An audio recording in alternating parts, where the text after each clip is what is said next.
오늘 우리에게 주시는 하나님의 말씀은 사도행전 21장 1절에서 16절의 말씀입니다.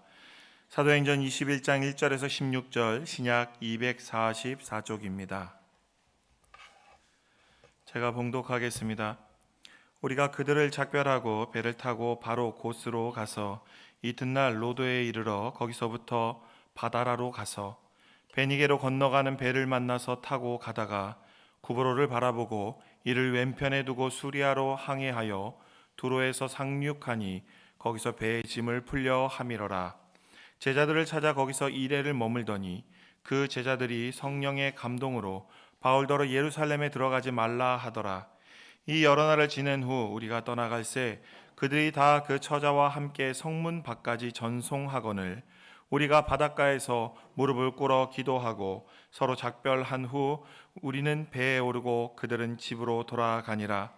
두로를 떠나 항해를 다 마치고 돌레마에 이르러 형제들에게 안부를 묻고 그들과 함께 하루를 있다가 이튿날 떠나 가이사랴에 이르러 7 집사 중 하나인 전도자 빌립의 집에 들어가서 머무르니라. 그에게 딸 넷이 있으니 처녀로 예언하는 자라. 여러 날 머물러 있더니 아가보라 하는 한 선지자가 유대로부터 내려와 우리에게 와서 바울의 띠를 가져다가 자기 수족을 잡아매고 말하기를 성령이 말씀하시되 예루살렘에서 유대인들이 이같이 이 띠 임자를 결박하여 이방인의 손에 넘겨주리라 하거늘 우리가 그 말을 듣고 그곳 사람들과 더불어 바울에게 예루살렘으로 올라가지 말라 권하니 바울이 대답하되 여러분이 어찌하여 울어 내 마음을 상하게 하느냐. 나는 주 예수의 이름을 위하여 결박당할 뿐 아니라 예루살렘에서 죽을 것도 각오하였노라 하니 그가 권함을 받지 아니하므로 우리가 주의 뜻대로 이루어지이다 하고 그쳤노라.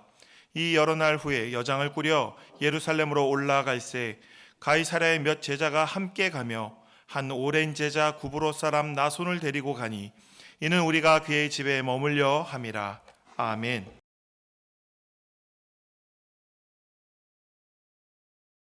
참 반가운 성도여, 어서 오라고 우리를 환대하시는 하나님의 음성이 여러분에게 들려지기를 축복합니다. 여러분, 하나님은요 우리를 늘 환대하십니다. 우리를 늘 맞아주십니다. 근데 우리를 환영하시는 하나님은요 우리만 환대하는 게 아니에요. 세상 모든 사람들, 여기 예배당에 없는 세상의 많은 사람들도 다 오라고 하시는 거예요. 우리가 그 마음을 가져야 돼요. 나만 하나님 믿고 나만 하나님 앞에 가고 저 사람들 멸망받아 마땅해. 여러분, 이 생각을 가진 사람이 누구였냐? 유대인들이 그런 생각을 가진 거예요. 우리가 지금 사도행전 말씀 있잖아요. 사도행전 말씀에는 다 오라는 거예요. 죄인도 오라는 거예요. 그게 하나님의 음성이에요. 여러분, 오늘 찬양대에서 찬양한 것과 같이 다 주께로 가십시다. 그 사랑의 손길이 여러분을 통하여 펼쳐지기를 간절히 축복합니다. 지난 주일에 우리 임직식을 가졌잖아요. 우리 장로님 기도하신 것처럼 임직식을 가졌습니다.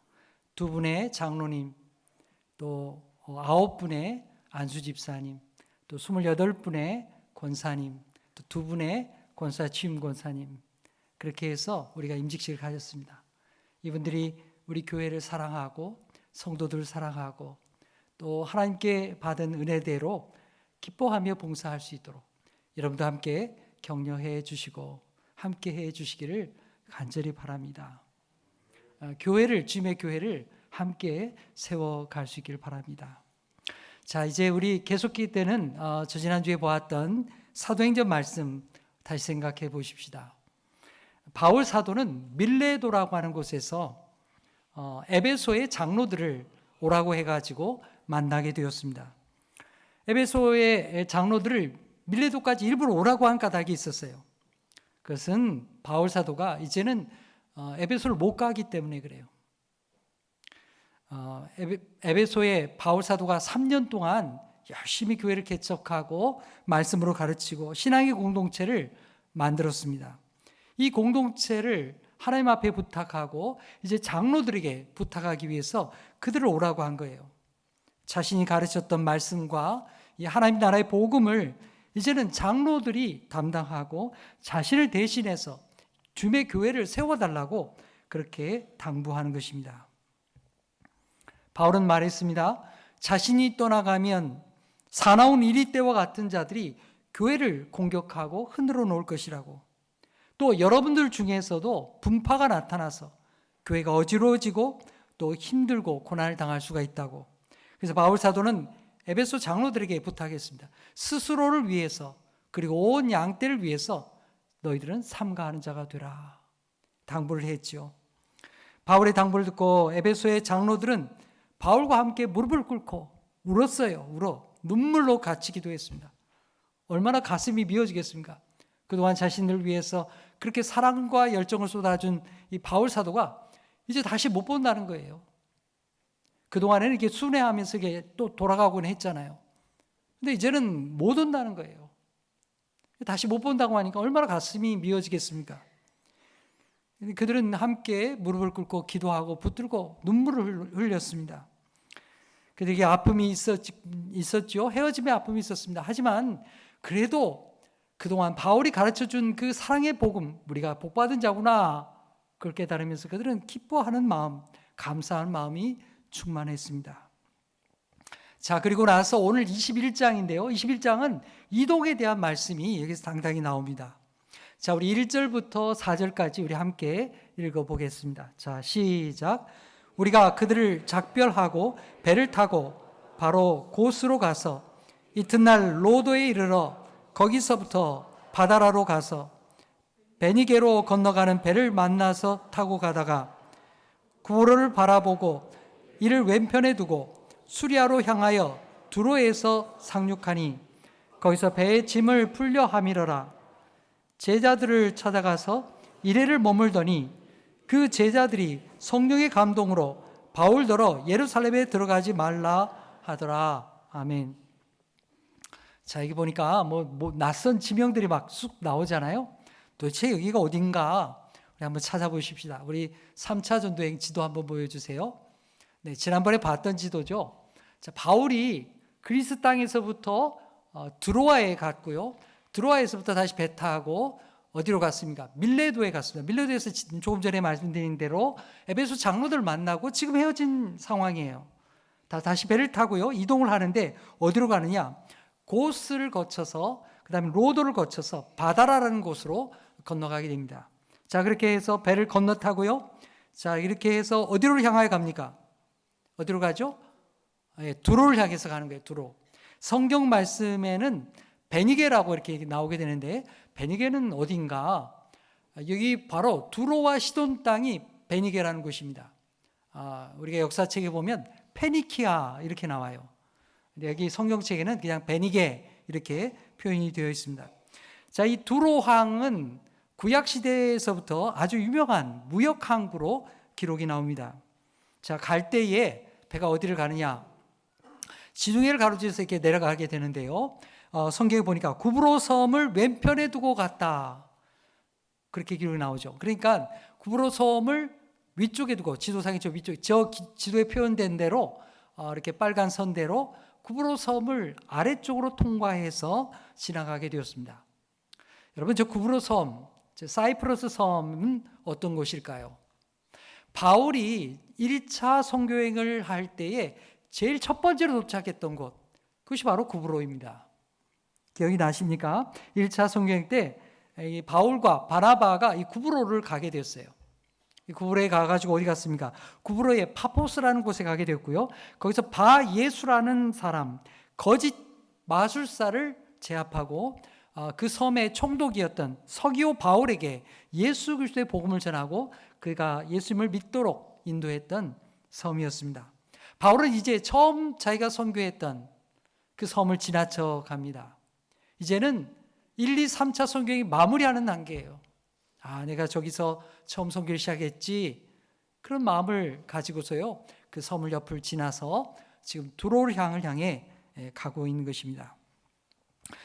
조금 전에 읽었던, 이제 지도 닫아도 되겠어요?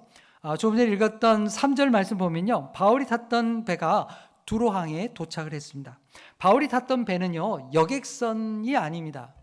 당시에는 뭐 여객선만 따로 있고 그러지를 않았어요. 뭐 하는 배냐? 무역선입니다. 무역선. 그러니까 짐을 몽땅 싣고 가는 거예요. 그러니까 여기 두로항에 도착해 가지고요. 배에서 짐을 하역하느라고 시간이 걸리는 거예요. 얼마의 시간이 걸렸냐? 일주일의 시간이 걸려요. 일주일 동안 짐을 풀고요. 배를 정비하게 됩니다. 그리고 일주일 동안 머무르는 동안에 바울도 거기 머물러야 되잖아요. 어디로 갔을까요? 바울은 이 두로에 있는 제자들, 주님의 제자들을 찾아가게 됩니다. 여러분, 이 두로라는 곳에 주님의 제자들이 있었다고 하는 것, 이건 상당히 놀라운 일입니다. 왜 그럴까요? 자, 우리 누가복음 10장 13절 14절 우리 함께 읽어보겠습니다. 시작. 화 있을진저 고라시나 화 있을진저 벳세다야 너에게 행한 모든 권능을 두로와 시돈에서 행하였더라면 그들이 벌써 베옷을 입고 제에 앉아 회개하였으리라. 심판 때에 두로와 시돈이 너희보다 견디기 쉬우리라. 네, 이 말씀을 한 사람은 누구냐? 예수님이 말씀하신 거예요. 예수님이 이렇게 말씀하신 거예요. 여러분, 예수님께서 하나님 나라 복음을 전파하실 때 제일 먼저 활동했던 지역이 어딜까요? 제일 먼저 활동했던 지역은요, 갈릴리 지역이에요. 갈릴리. 우리 찬양대 이름이 갈릴리 찬양대잖아요. 갈릴리 지역에서 활동했어요. 갈릴리는 호수가 있죠. 호수가 있고요. 호수 주변에 마을들이 이렇게 있습니다. 그래서 예수님이 제일 많이 찾아가고 제일 많이 가서 기적도 행하고 복음을 전도한 지역이 어디냐? 카퍼르나움, 그 다음에 고라신, 벳세다, 이런 지역이 예수님이 제일 많이 가서 복음을 전한 거예요. 기적도 행하고 많이 능력도 행했습니다. 그런데 그 마을 사람들은요, 예수님이 기적을 행하네? 신비한 거 하네? 뭐 하나 보자. 이렇게 예수님의 기적과 이런 건 좋아했지만 실제적으로는요, 예수님의 말씀을 믿지 않았어요. 예수님 말씀 따르지 않았어요. 그러니까 예수님이 금방 알죠. 그러니까 너무 답답한 거예요. 그래서 예수님이 조금 전에 읽었던 누가복음의 말씀을 하신 겁니다. 내가 너에게 행한 모든 권능을 다른 지방에서 너희들이 하찮게 여기는 두로와 시돈 지방에서 행했더라면 그 사람들이 먼저 회개했을 거다. 그렇게 얘기하는 거예요. 여러분, 유대인들이 우리가 아는 대로 선민의식이 굉장히 강하잖아요. 두로와 시돈 지방, 페니키아 지방은요, 저 사람들은 하나님도 안 믿는 사람들이야. 저 사람들 멸망받아도 싼 사람들이야. 이렇게 생각하고 있었어요. 근데 예수님 생각은 그게 아니에요. 내가 보니까 너희들도 똑같아. 너희들이 두로와 시돈 사람들 우습게 생각하지, 내가 볼 때는 너희들도 다 똑같아. 예수님이 그렇게 얘기하시는 거예요. 너희들이 구원받지 못할 거라고 생각했던 두로와 시돈 땅, 우상숭배와 타락한 도시라고 생각했던 두로와 시돈 땅도 내가 만일 너에게 쏟았던 그만큼 정성을 가지고 두로와 시돈에 가서 기적을 해갔더라면 그 사람들 다 회개하고 돌아왔을 거야. 예수님이 그렇게 말씀하시는 거예요, 지금. 그래서 예수님 더 나가서 뭐라고 얘기하시냐면, 심판 때가 되면 두로와 시돈 사람들이 너희보다 견디기 쉬우리라. 그렇게 말씀하신 거예요. 여기 너희들 누구를 말하는 거예요? 바로 유대인들 말하는 거예요. 갈릴리 사람들, 예루살렘 사람들. 너희들이 먼저 심판받게 될 거다. 그런 얘기하는 겁니다. 자, 예수님이 그렇게 말씀하셨던 거. 예수님이 그 과정법을 너무 많이 쓴 거 아니야? 사람들이 그렇게 생각할 수도 있어요. 근데 말입니다. 오늘 여기 사도행전 말씀을 보니까 정말 예수님 말씀처럼 되어가는 거예요. 예수님 말씀처럼 되어가는 거예요. 지금 예루살렘은 어떤 도시가 되어가느냐? 예수 믿는 사람들 핍박하고 박해하죠. 쫓아내는 거예요. 근데 지금 두로와 시돈은 어떻게 돼가고 있어요? 반면에 과거에 예수님을 모르고 타락한 도시였다고 손가락질했던 그 도시에 예수님의 공동체가 생겨나네요. 예수 믿는 자들이 함께 모이네요. 그런 일이, 이 변화가 일어나는 거예요. 놀라운 일이죠. 바울 사도가 바로 두로에서 예수 믿는 자들의 공동체에 찾아가지고 일주일을 보내게 된 거예요. 놀라운 일이죠. 그들은 멸망할 거라고 생각했던, 유대인들이 그렇게 생각했던 그 도시가 변화가 일어나기 시작하는 겁니다. 더군다나 이 두로의 제자들은요, 성령의 감동을 받아가지고 바울에게 얘기합니다. 바울 사도요, 예루살렘 가지 마십시오. 거기 지금 가면 큰 어려움 겪습니다. 거기는 오히려 박해가 있는 곳입니다. 위험합니다. 그걸 가르쳐 주는 거예요. 과거에는 유대인들이 하찮게 여겼던 그 도시였는데 지금 상황이 역전되고 말았어요. 두로 있는 성도들이 오히려 예루살렘을 걱정하는 지경에 이르렀다 그 말입니다. 여러분, 이게 어떻게 이런 변화가 왔을까요? 바로 거기에 예수 믿는 형제들이 뿌리를 내렸기 때문입니다. 예수 믿는 사람들이 거기 있었기 때문이에요. 예수 믿는 사람들이 함께 모여서 공동체를 이루고 함께 말씀 보고 신앙생활하고 거기에 그 뿌리를 내리다 보니까 도시가 점점점 변화되는 거예요. 여러분, 아무리 세상의 도시라 해도, 타락한 도시라 해도 예수 믿는 사람들이 있는 곳에 하나님의 빛이 임하는 것입니다. 주님의 따뜻한 사랑이 넘쳐나고요, 그 지역 주민이 변화가 되게 되는 것입니다. 소망이 있게 되는 것입니다. 저는 여러분들이 이 도시에 그런 주님의 사람들이 되기를 간절히 축복합니다. 여기 지역사회에, 이 도시에 여러분들이 있음으로 말미암아 주님의 사랑이 나타나고 변화가 일어나고 따뜻하게 품어주고 하나님의 사랑을 알게 되고, 그게 바로 우리를 이 땅에 두시고 이 도시에 두신 하나님의 뜻이라는 사실입니다. 사랑하는 여러분, 이 두로의 제자들이 이렇게 도시를 점점점 변화시켜가는, 유대인들은 별것 아니라고 생각할지 모르겠지만 거기에 하나님의 역사가 나타나게 했던 것은 바로 이런 믿음의 공동체가 있었기 때문입니다. 여러분, 오늘 우리가 사는 이 도시에, 우리 주변에 그런 하나님의 은혜가 흘러가는 우리 대화교회가 되기를 간절히 축복합니다. 이 두로의 제자들은요, 바울을 아끼는 마음이 있었어요. 그리고 성령의 감동을 받고 바울에게 얘기합니다. 바울 사도요, 예루살렘에 가지 마십시오. 거기 위험합니다. 당부했어요. 하지만 바울은 일주일간 거기 머물다가 그 도시를 떠나가게 됩니다. 자, 어디를 향해 갈까요? 바울이 담배가요, 돌레마이를 거쳐가지고 그 다음에 어디로 갑니까? 돌레마이에서도 하루를 지내고요, 주의 제자를 만났어요. 다시 출발해서 다음번에 가게 된 거는 두로 아래쪽에 있는 가이사랴라는 곳에 도착을 하게 됩니다. 자, 가이사랴는 어떤 도시일까요? 헤롯 대왕이 건설한 그런 아주 특별한 무역 항구 도시였습니다. 로마의 군대가 주둔하는 주둔지였고요. 그리고 로마 총독의 관저가 있는 아주 특별한, 아주 이스라엘 땅에서는 가장 로마적인 도시가 바로 이 가이사랴입니다. 여러분, 가이사랴라는 이름 자체가 가이사 아우구스투스의 그 황제 이름을 따다가 붙인 거예요. 그만큼 로마적인 도시입니다. 과거에는 요빠라고 하는 항구가 유명했는데요, 이제 이 시대 이후에는 가이사랴를 아주 중요한 항구가 되게 한 것입니다. 거기에 바울의 배가 도착했고 바울이 거기에 내리게 되었습니다. 자, 8절 말씀 함께 읽겠습니다. 시작. 떠나 가이사랴에 이르러 7 집사 중 하나인 전도자 빌립의 집에 들어가서 머무르니라. 아멘. 지극히 로마적인 이 도시 가이사랴에도 바울 일행을 환대하는 사람들이 있었습니다. 누굴까요? 예수의 제자였던 빌립이 이 바울 일행을 환대했습니다. 근데 여기 보니까 빌립에 대해서 이렇게 기록합니다. 전도자 빌립이라 그렇게 말이죠.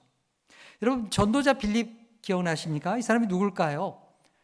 사도행전 6장에 기록이 나오는데요, 예루살렘 교회는 성도들을 돌보고 또 사역을 감당하게 하기 위해서 7사람의 집사를 뽑았습니다. 7사람을 뽑았어요. 근데 그 7사람이 뽑힌 이름이 쭉 나오게 되는데요, 첫 번째가 누구냐 기억이 나십니까? 첫 번째는 스데반이에요. 스데반.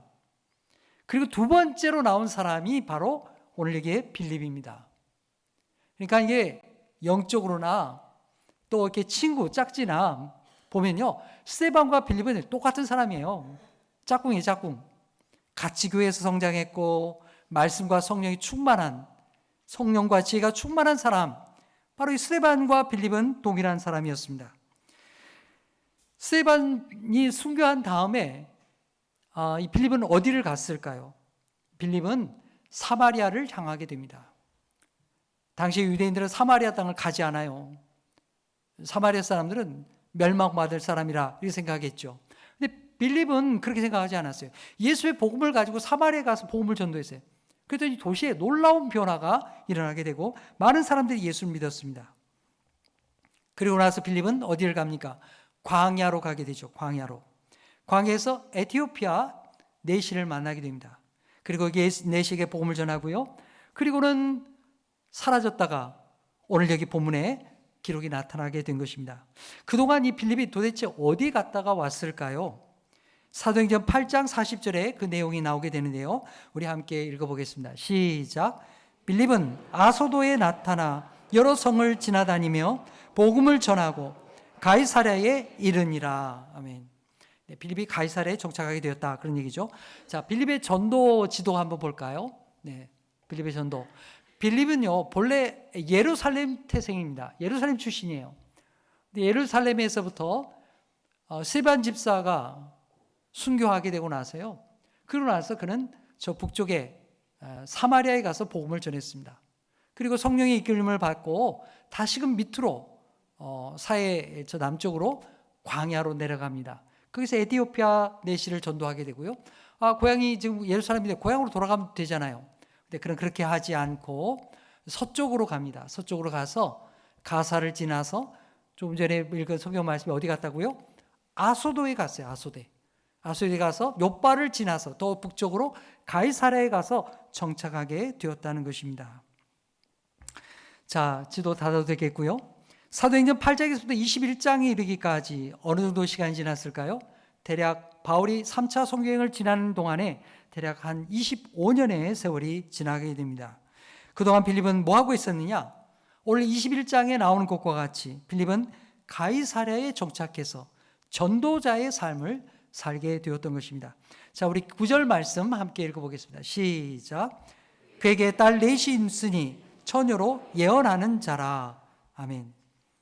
자, 빌립에게 딸이 넷이 있었습니다. 참 다복하고 좋은 가정입니다. 자, 그런데 이 딸들이 뭐 하며 지내느냐? 여기 말씀 보니까 처녀로 예언하는 자다, 그렇게 기록하고 있어요. 자, 예언하고 있다. 이 무슨 말일까요? 미래를 알아맞힌다는 말일까요? 그 말이 아닙니다. 이 말씀의 뜻은 뭐냐 하면 하나님의 말씀을 가르치는 자가 되었다. 하나님의 말씀을 대언하는 자가 되었다. 전도자요 설교자가 되었다, 그런 말이에요. 빌립의 딸들은 결혼도 하지 않았어요. 처녀로서 예언하는 자가 되었다. 처녀로서 전도자가 되었다. 네, 결혼 안 하고 평생을 하나님 앞에 헌신했던 그런 믿음의 딸들이 되었습니다. 말하자면 빌립이요 가정교회를 세운 거예요. 어디서요? 가이사랴에서. 가이사랴에 정착해서 가정교회를 세우고 딸들은 부지런히 말씀을 가르치고 성경 공부하고 전도하고 이런 사람이 바로 빌립의 딸들이 된 겁니다. 평생을 헌신했어요. 빌립의 딸들이 다 여자들이니까 여성들을 많이 전도했겠죠. 주변에 마음 아픈 사람들, 어려움 겪은 사람들, 여인들을 다 상담하고 복음 전하고 기도하고 그런 사람들이 바로 빌립의 가정이 되었다는 것입니다. 그걸 우리에게 얘기하고 있는 거예요. 자, 아까 두로에서도 그렇고 이 가이사랴에도 그렇고요. 예수 믿는 사람들이 정착해서 살면서 이 도시가 바뀌는 거예요. 도시의 변화가 되는 거예요. 예수 믿는 사람을 통해서 선한 영향력이 미쳐지게 되고요.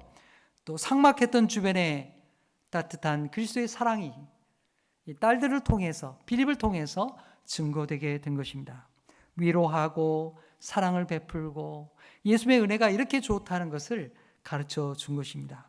사랑하는 여러분, 저는 여러분들이 그런 은혜의 사람들이 되기를 간절히 축복합니다. 빌립과 같이 낯선 도시, 또 세상적인 도시, 그런 도시에서 예수 그리스도의 사랑을 나누고 아름다운 신화의 공동체를 만들어가는 우리 대화교회 성도가 되기를 간절히 축복합니다. 여러분을 통해서 사랑이 계속 흘러가야 되는 거예요. 이 도시가 이렇게 변화되고 여러분 주변이 달라져야 되는 것입니다. 그런 임직자들 되기를 간절히 축복합니다. 자, 그리고 또 하나 놀라운 사건이 있어요.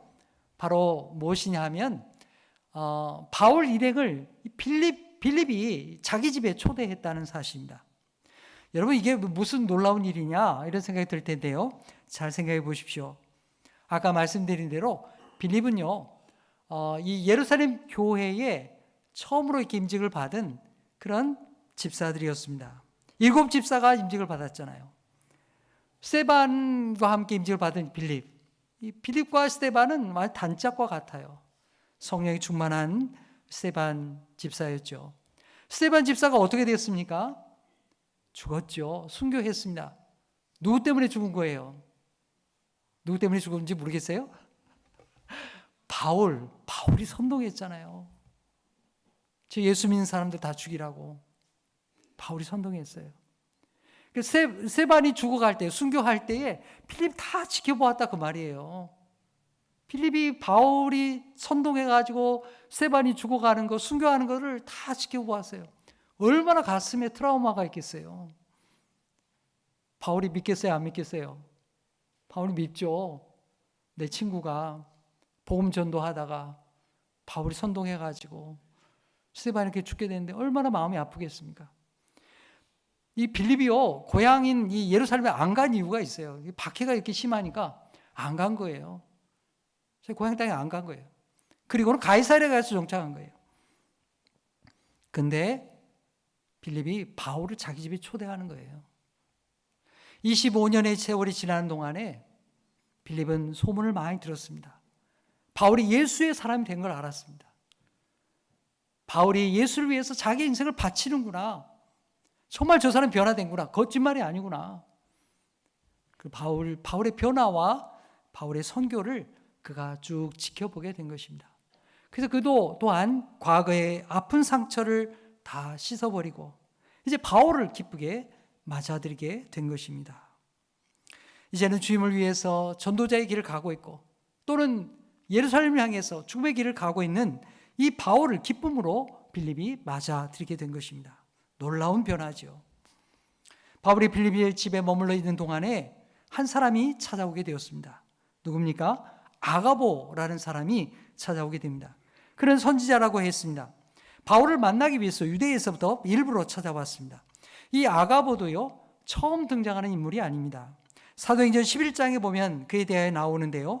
아가보는 여러 선지자들과 함께 수리아 안디옥까지 가서 예수의 복음을 증거했던 사람입니다.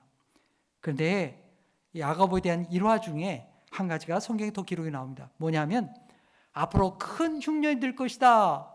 이렇게 아가보가 예언을 했어요. 예루살렘에 큰 흉년이 될 거라고. 그런데 그게 정말로 이 클라우디우스 황제 때 예루살렘에 큰 흉년이 들게 되었습니다. 바울이 지금 예루살렘 교회를 돕기 위해서 구제헌금을 가지고 지금 가고 있잖아요. 그런 일이 벌어지게 되었습니다. 이처럼 신뢰를 받던 아가보가 일부러 바울을 만나기 위해서 빌립 집에 찾아오게 된 것입니다. 자, 아가보가 무슨 말을 했을까요? 자, 11절 말씀 읽겠습니다. 시작. 바울의 띠를 가져다가 자기의 수족을 잡아매고 말하기를 성령이 말씀하시되 예루살렘에서 유대인들이 이같이 이 띠 임자를 결박하여 이방인의 손에 넘겨주리라 하거늘. 여러분, 구약 성경을 보면 선지자들이요, 상징적인 행동을 통해서 하나님의 메시지를 증거하는 걸 우리가 종종 봅니다. 아가보도 선지자로서 그런 행동을 취했어요. 어떻게 했습니까? 바울의 허리띠를 가져다가 자기 손을 꼭꼭 묶는 거예요. 자기 발을 묶는 거예요. 그러면서 두 가지를 말하죠. 하나는 바울 당시 예루살렘에 가게 되면 이렇게 꽁꽁 묶이게 될 겁니다. 결박당하게 될 겁니다. 유대인들에게 그렇게 될 겁니다. 그 얘기를 하고요. 또 한 가지는 그들이 바울을 이방인들의 손에 넘겨주게 될 겁니다. 그걸 얘기했어요. 여러분, 과거에 바울은 어떤 사람이었습니까? 예수 믿는 자들을 결박하는 사람이었죠.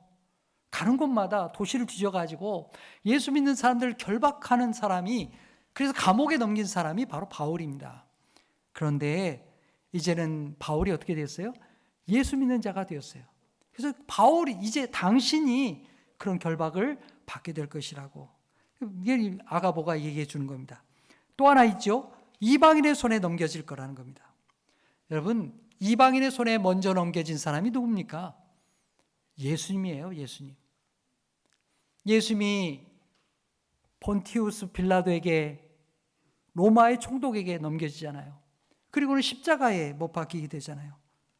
예루살렘에 가게 되면 바울 당신도 예수님과 같이 그렇게 결박과 죽음이 마주치게 될 거라고, 그렇게 그걸 성령께서 가르쳐 줬다고 그렇게 얘기하는 것입니다. 아가보의 말을 듣고 나니 얼마나 기가 막힙니까? 바울 일행과 필립 집에 있던 모든 사람들이 아이고야 이거 안 되는데 하면서 바울을 설득하기 시작합니다. 예루살렘에 가지 마세요. 가면 위험합니다. 필립도 말했을 거예요. 내가 왜 그 예루살렘까지 안 사는 줄 아세요? 거기 가면 박해가 있기 때문이에요. 그러니 가지 마십시오.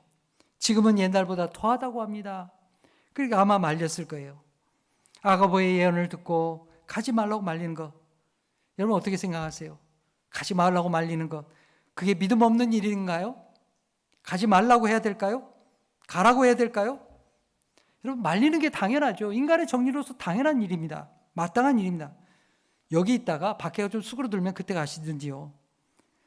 아니면 예루살렘에 헌금 전달하는 게 정 문제가 되면 지금 동료들 있잖아요. 일행이 있잖아요. 일행한테 맡겨서 보내시면 되잖아요. 왜 죽음이 기다리고 있다는데 굳이 가십니까?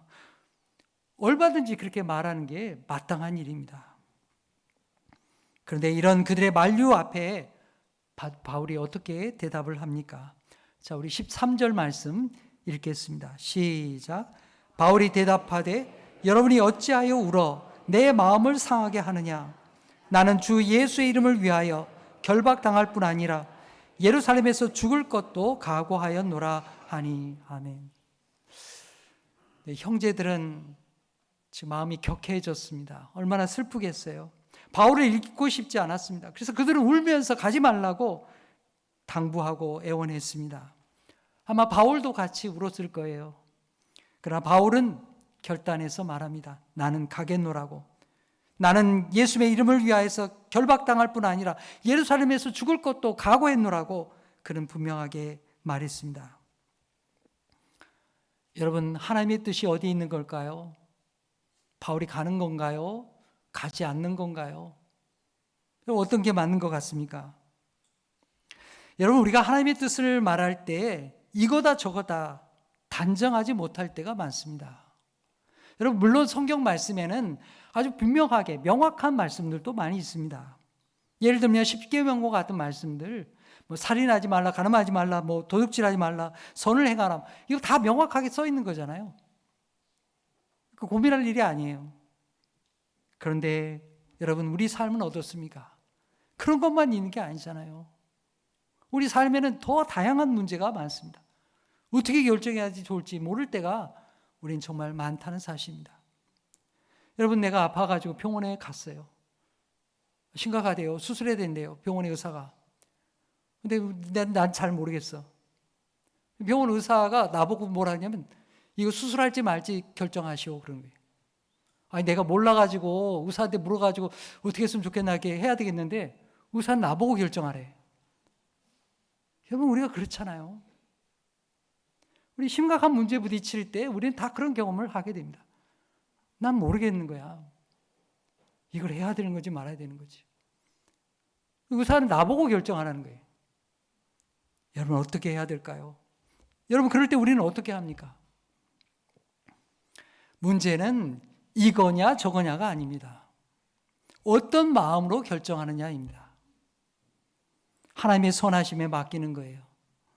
하나님을 사랑하는 마음으로 가장 좋은 거, 그리고 더 가치 있는 거, 그 우리가 기도하면서 결정하는 것입니다. 여러분, 성령 하나님은 지금 바울에게 끊임없이 정보를 줬어요. 다 가르쳐 줬어요. 충분히 알려줬습니다. 예루살렘에 가면 어떻게 된다고요? 결박과 환란이 기다린다는 거예요. 한두 번 가르쳐 준 게 아니에요. 밀레도에서도 두로에서도 가이사랴에서도 계속해서 가르쳐 주는 거예요. 근데 결정은 누가 하는 거예요? 결정은 바울이 하는 거예요. 바울은 대답합니다. 13절에 분명히 대답해요. 나는, 분명히 얘기합니다. 나는 각오했노라. 누가 억지로 끌고 가는 게 아닙니다. 나 자신이 결정했다고 그는 분명하게 대답을 합니다. 여러분, 가끔 그런 어법을 쓰는 분들이 있어요. 하나님이 하라고 하셨어요. 여러분, 그런 말 들어보셨어요? 얼핏 들으면 굉장히 신앙심 좋은 것 같죠. 믿음 좋은 것 같아요. 우리가 모르는 특별한 은사를 가졌나? 저 사람은? 아니 무슨 직통 계시를 받나? 우리 잘 모르잖아요. 그러니까 그 앞에서는 막 할 얘기가 없어져요. 아무도 얘기를 못해요.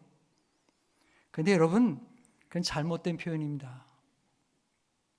자신이 결정하는 거예요. 그런 표현을 쓰지 말아야 됩니다. 나중에 잘못되면 뭐라고 그래요? 하나님이 하라고 그랬는데 잘못됐다고 하나님 탓하게 돼요.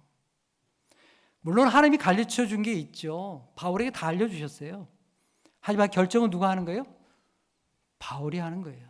우리가 하는 거예요. 그렇다면 무엇을 위해서, 어떤 가치를 위해서 결정하느냐가 중요한 것입니다. 바울의 고백과 같이 주 예수의 이름을 위하여 결정하는 것입니다. 바울이 그렇게 고백했죠. 주 예수의 이름을 위하여. 여러분, 예수님도 마찬가지예요. 예수님께서도 하나님의 영광을 위하여 죽기까지 복종하신 것이죠. 바울은 그 주님의 십자가 길을 따라가는 것입니다. 그 길을 가겠다고 결정한 거예요. 이거냐 저거냐의 문제가 아닙니다. 형제들의 만류에도 불구하고 바울의 결심은 변하지 않았습니다. 이런 상황이 어떻게 정리가 되었을까요? 자, 우리 14절 말씀 함께 읽겠습니다. 그가 권함을 받지 아니하므로 우리가 주의 뜻대로 이루어지다 하고 그쳤노라. 아멘. 여기에 모인 형제들은 더 이상 바울을 권하지 않았습니다. 이제는 그쳤다 그랬습니다. 그리고 그들이 어떻게 고백합니까? 주의 뜻대로 이루어지이다. 여러분, 이 말 어디서 들어본 것 같지 않습니까? 이게 어디서 나온 말일까요? 예수님의 겟셋마네 동산의 기도입니다. 예수님의 기도예요. 자, 우리 마가복음 14장 36절 우리 함께 읽겠습니다. 시작. 이르시되 아빠 아버지여, 아버지께는 모든 것이 가능하오니 이 잔을 내게서 옮기시옵소서. 그러나 나의 원대로 마시옵고 아버지의 원대로 하옵소서 하시고. 예수님이 밤새 기도하셨죠. 다가오는 고통이 너무나 고통스럽기 때문입니다. 그래서 할 수만 있으면 이 죽음의 잔을 옮겨달라고, 피할 수 있게 해달라고 그렇게 기도하신 것입니다. 하지만 그게 전부는 아니었습니다. 그 다음이 있죠. 그 다음 우리가 잘 아는 대로 나의 원대로 마시옵고 아버지의 원대로 되기를 원하옵나이다. 하나님의 뜻이 이루어지게 해주십시오. 그렇게 기도한 거예요.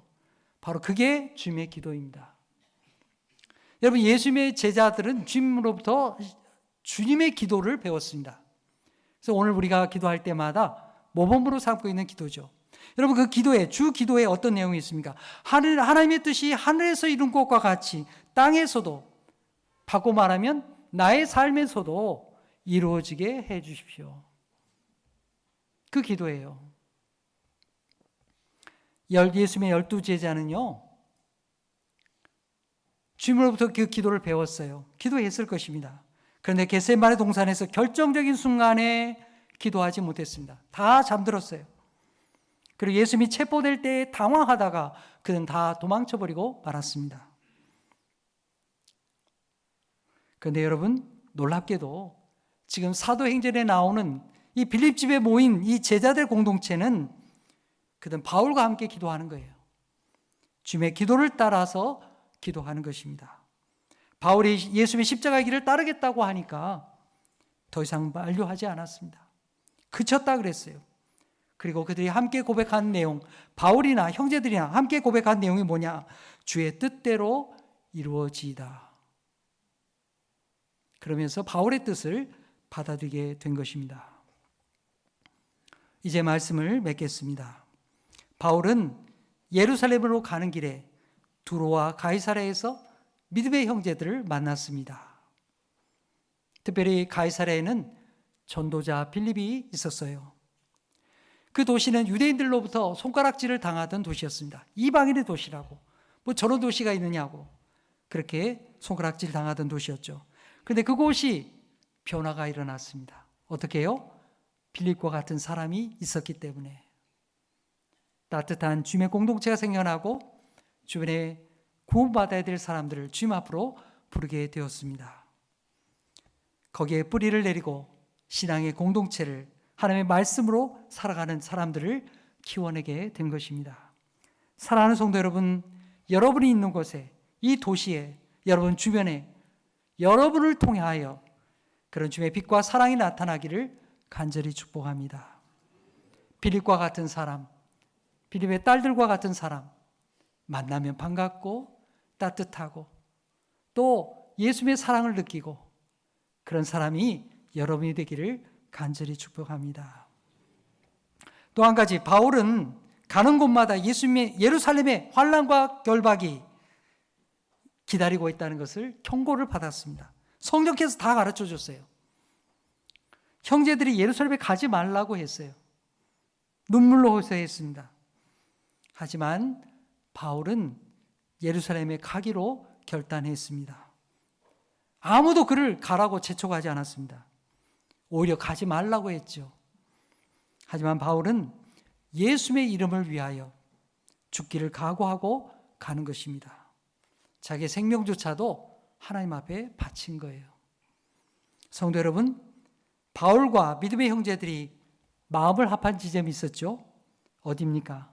주의 뜻대로 이루어지이다. 예수님의 기도를 그대로 받아들인 것입니다. 성도 여러분, 이 고백이 우리의 기도가 되기를 간절히 축복합니다. 세상 사람들이나 우리 그리스도인들이나 어떤 일에 마주쳐서 무엇을 판단하고 결정할 때 우린 다 이성의 능력을 사용합니다. 그렇죠? 우리가 이렇게 분별력을 가지고 그 문제를 바라보고 고민하고 판단하게 됩니다. 세상 사람과 다 똑같아요. 우리도 그런 능력을 사용합니다. 하지만 한 가지 다른 점이 있습니다. 그 다른 게 뭐냐? 하나님의 뜻을 구하는 것입니다. 세상 사람들이 모르는 하나님의 뜻을 구하는 거예요. 우리가 어디 가든지 무엇을 선택하든지 하나님의 뜻이 하늘에서 이루어진 것처럼 땅에서도 나의 삶에도 이루어지게 해 주십시오. 그것이 우리의 기도가 되어야 하는 것입니다. 이것이냐 저것이냐가 아닙니다. 멈출 수도 있고 갈 수도 있었습니다. 그러나 바울은 예수님의 십자가의 길을 선택했습니다. 주님과 함께 가기로 결단한 것입니다. 하나님의 뜻이 나의 삶에도 하늘에서 이룬 것 같이 땅에서도 이루어지게 하려고 했던 것입니다. 바울과 같이 우리 모두가 주님의 길을 따라가는 하나님의 사람 되기를 간절히 축복합니다. 기도하겠습니다. 하나님 아버지, 오늘 말씀을 통하여 바울 사도가 예루살렘으로 향하는 길을 보았습니다. 두로와 가이사랴에서 믿음의 형제들을 만났고 형제들로부터 따뜻한 위로와 격려를 받았습니다. 주님, 오늘 우리도 이 세상에서 믿음의 뿌리를 내리며 이 도시에서 주변의 사람들에게 주님의 따뜻한 사랑을 전하는 신앙의 사람들, 성도가 되게 하여 주옵소서. 주님, 우리는 살아가면서 인생의 중요한 문제들 앞에서 어떻게 선택해야 될지 모를 때가 정말 많습니다. 그럴 때 주님의 성령께서 우리를 붙들어 주시옵소서. 우리 자신을 주님께 맡기고 하나님의 영광을 위하여 주의 뜻대로 이루어지이다 고백하며 결정하게 하여 주시옵소서. 바울 사도와 같이 우리가 사나 죽으나 주를 위하여 살아가는 하나님의 사람들, 그리스도인들 다 되게 하여 주옵소서. 예수의 이름으로 기도하옵나이다. 아멘.